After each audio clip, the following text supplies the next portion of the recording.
हम गुंजन चौधरी मैथिली गुंजन चैनल पर समस्त मिथिलावासी के प्रणाम करै छी। हम अहाँ सबके बीच नहाय खाय के कथा लऽ कऽ उपस्थित छी। जितिया के नहाय खाय के मड़ुआ माछ के नोनी साग के की महत्व होइ छै से सबटा जानकारी लऽ के अहाँ सबके बीच उपस्थित छी। एक दिन जितवाहन भगवान पृथ्वी पर भ्रमण करैत रहथिन तऽ देखलखिन जे माछ जते जाइत होइए, गरई गरचुन्नी रहुआ बोआर सबटा माछ एक दिशा लाइन लगा के जा रहल छथि। सब जा रहल छथि तऽ जितवाहन भगवान कहलखिन कि से अहाँ सब कतऽ जा रहल छी? तऽ माछ में से एकटा बाजल जे हम जाइ छी, हम कतौ जाइ छी, ओइसे अहाँके कोन काज अछि? तो भगवान पूछलखिन कि जे हमरा काज यऽ, अहाँ कनी हमरा बताओ जे अहाँ सब कतऽ जा रहल छी। तो उ कहलखिन कि जे आन दिन सब की करैया, नीक से माछ के बनबैया, कटैया, बना के खा लैया, आ जहन कोनो पाबनि तिहार अबै छै तब हमरा से घृणा करऽ लगैया। हमर बर्तन बासन जे होइया, करछ छोलनी चूल्हा चौकी सबके कात कऽ दैया। तऽ हमरा अपमान लगैया, ताहि दुआरे हमरा होइए जे ई धरती छोड़ के हम पाताल लोक में चलि जाई। एहि दुआरे हम जा रहल छी, तऽ हमरा अहाँ नहीं किछु कहू, हम अपन कतौ चलि जायब। तऽ जितवाहन भगवान कहलखिन नहीं, अहाँ रुकू, अहाँ किया के भागब? अहाँ नहीं भागू, अहाँ के हम स्थान देब। तऽ हमर कोन स्थान देब? तऽ जितिया पाबनि बड़ बड़का पैघ पाबनि होइ छै। ई पाबनि सब लोग करै छथिन। ओइ दिन अहाँ के हम स्थान दै छी जे माछ सब लोग जते अइहब सुइहब छथिन, जे व्रत करथिन सेहो आ जे व्रत नहीं करथिन सेहो माछ खेबेटा करथिन। तऽ माछ खेथिन तऽ अहाँ के तकने घुरती। ओइ दिन माछ कोनो माछ, जे माछ हेतै से कनी बना के सब लोग खेथिन, अहाँ के उ स्थान दै छी। जितिया पाबनि के नहा खाय होइ छै सप्तमी तिथि के। ओइ दिन माछ लोग बनेतै और खेतै। ताहि दुआरे अहाँ सब एहिठाम रहू, पाताल लोक नहीं जाउ। तऽ माछ सब मानि गेल, रहि गेल जे हमरो एकटा स्थान भेटल। ताहि दुआरे जितिया के नहाय खाय दिन लोग माछ खेबेटा करै छथिन।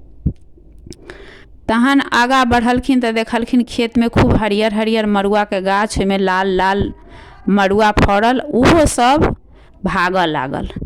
जहन चलऽ लागल, जाय लागल, तऽ हुनको से पूछलखिन जितवाहन भगवान जे यो अहाँ सब कतऽ जाइ छी? तो कहलखिन कि आन दिन लोग की करैया, हमरा मड़ुआ के पीटैया, ओकरा बढ़िया जकाँ की करैया जे उला के पिसा के आटा के रोटी बना के खूब चाव से लोग खाइया, खूब नीक जकाँ। आ जहन कोनो पाबनि तिहार एतै तऽ जै जाँत में पिसने रहैया ओकरा 5 बेर 7 बेर धोइया, बढ़िया से पवित्र करैया जे मड़ुआ अशुद्ध छै। ओकरा हम की करै छी जे कात कऽ दै छी। तऽ जितिया पाबनि अबै छै तऽ फेर उएह हाल हैत हमर सबके। ताहि दुआरे हम सब पाताल लोक चलि जाइ छी, हम एतऽ नहीं रहब, हमरा बड्ड अपमान होइया। जितवाहन भगवान कहलखिन नहीं, अहाँ सब रुकू, अहाँ सबके स्थान हम देब। जितिया पाबनि अबै छै, पाबनि बड्ड बड़का पैघ पाबनि छै। लेकिन सप्तमी के दिन जते लोग जितिया के व्रत करथिन सेहो, नहीं करथिन सेहो, मड़ुआ के रोटी खेबेटा करथिन। मड़ुआ रोटी खा के, मड़ुआ रोटी माछ खाए के व्रत हेतै। ताहि दुआरे अहाँ के हम स्थान दै छी, अहाँ रहि जाउ।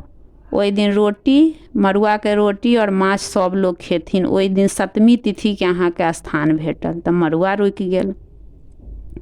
फेर कनी दूर आगा बढ़लखिन तऽ नोनी के साग के सेहो उएह हाल। उहो अपन धारी लगा के जाइत रहे। तऽ हुनको से पूछलखिन जे अहाँ सब कतऽ जाइ छी? तऽ नोनी के साग कहलखिन कि जे देखियो जे आन दिन लोग की करैया, हमरा खूब बढ़िया से बनबैया, सुनबैया, झाड़ैया, खाइया, आ जब कोनो पाबनि तिहार एतै तऽ की करत जे हमरा सब कात कऽ दैया, जे नहीं ई अशुद्ध छै। से ओहि दुआरे हम जितिया पाबनि अबै छै तऽ हम चलि जाइ छी पाताल लोक। तऽ ओकरो कहलखिन जितवाहन भगवान जे नहीं, अहाँ पाताल लोक नहीं जाओ, अहाँ के हम स्थान देब। तो जितिया पाबन के दिन जे माछ नहीं खाइ छथिन ओ मड़ुआ के रोटी आ साग खेथिन। जे कते लोग रहे छै वैष्णव रहल जे माछ नहीं खेलक, उ सब मड़ुआ के रोटी आ नोनी के साग खा कर जितिया पाबन के व्रत करथिन। जितिया पाबन जितिवाहन भगवान के बहुत महत्व छनि, बहुत बड़का पैघ भगवान छथिन।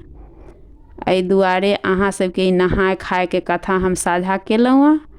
हम आशा करै छी जे अहाँ सबके ई कथा नीक लागत।